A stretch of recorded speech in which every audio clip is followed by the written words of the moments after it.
এখন মেইনলি আমরা দেখাবো যে কিভাবে আপনি আমাদের ক্লায়েন্ট এরিয়া থেকে আপনাদের cPanel শেয়ার হোস্টিং যেটা থাকে, যে আপনি অর্ডার করেছেন সেটা ম্যানেজ করতে পারেন এবং লগ ইন করতে পারেন।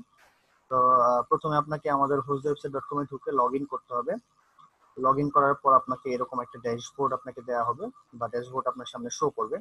তো তারপর দেখেন, আপনার যেহেতু এটা একটা হোস্টিং, তো আপনাকে অবশ্যই মাথায় রাখতে হবে এটা সার্ভিসেসে থাকবে, সার্ভিসেস লিস্টে।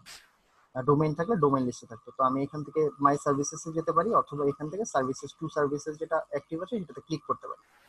তো দেখেন এখানে, এখানে HTW স্পেশাল প্যাকেজটা এখানে অ্যাক্টিভ করা আছে। এটা একটা cPanel প্যাকেজ, hostwebsite.xyz এর। এটা আমরা আগে থেকে অর্ডার করে রেখেছি। তো আপনার এই cPanel প্যাকেজটাতে আপনি ঢুকলেন।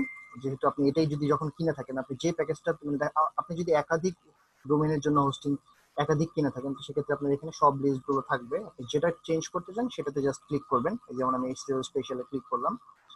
করার পর দেখেন এটা cPanel হলে আপনার কাছে এরকম একটা অপশন থাকবে। এখানে দেখেন, এখানে আপনি এখান থেকে email account, forwarder, file manager সব এখান থেকে আমাদের অ্যাকাউন্ট cPanel না ঢুকেও ম্যানেজ করতে পারবেন। আর এছাড়া আপনি এখানে দেখেন, এখানে যে লগ ইন টু cPanel ডান পাশে একটা অপশন আছে। এখানে আপনি নেম সার্ভার দেখতে পারবেন, সার্ভার নেম, কোন সার্ভারে আপনি আছেন, নেম সার্ভার কি সেটা আপনি দেখতে পাবেন। তো নেম সার্ভারটা মেক শিওর করবেন অবশ্যই, যাতে আপনার যে ডোমেইনটার জন্য হোস্টিংটা কিনেছেন সেই ডোমেইনটাতে অবশ্যই যাতে নেম সার্ভার দুটো চেঞ্জ করে দেওয়া হয়, মাস্ট। আপনার এখানে ঢুকে আপনি ইনশিওর করে নেবেন। তারপর দেখেন এখানে যে লগ ইন টু cPanel একটা অপশন আছে। এখানে যদি আপনি ক্লিক করেন, অটোমেটিক্যালি আপনাকে cPanel এ লগ ইন করে নেবে। জিনিস অনেকটা কাইন্ড অফ আগে ডিরেক্টর মিন যেরকম ছিল, এখানে নিচে একটা অপশন ছিল, আর cPanel এর ডানে একটা অপশন থাকে। দেখেন এখানে আপনি cPanel এ লগ ইন করে ফেলবেন।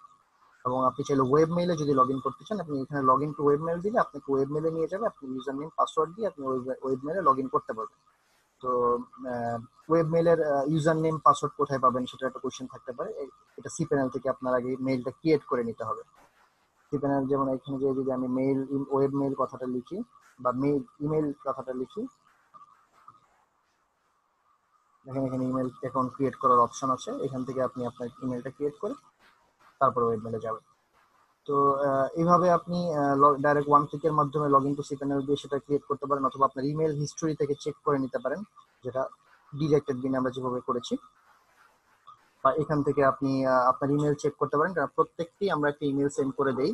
সেই ইমেলটা আপনার ইমেল হিস্টোরিতে থেকে যাবে। মানে আমরা যে ইমেলটা আপনাকে দেই সব ইমেল আমাদের ইমেল হিস্টোরিতে থাকে, এবং আপনার ইমেল চেক করলেও সেটা পাবেন। অনেক সময় এটা স্প্যামে যায়, আপনারা চেষ্টা করবেন স্প্যাম ফোল্ডার সহ যাতে চেক করা হয়। তো ওখানে আপনার কোন ইউজার লগ ইন ইউআরএলটা কি, ইউজার নেমটা কি, পাসওয়ার্ড কি, সবকিছু দেওয়া থাকে। তো ওখান থেকে আপনি ইজিলি ইউজার নেম পাসওয়ার্ড পেয়ে যাবেন এবং ইউআরএলও পেয়ে যাবেন। এবং আপনার অন্যান্য যদি কোনো ইনফরমেশন, এফটিপি ইনফরমেশন প্রয়োজন হয়, সবকিছু ওখানে থাকবে। তো এইভাবে আপনি আপনার হোস্টিংটাকে আমাদের ক্লায়েন্ট এরিয়া থেকে ম্যানেজ করতে পারবেন। Thank you.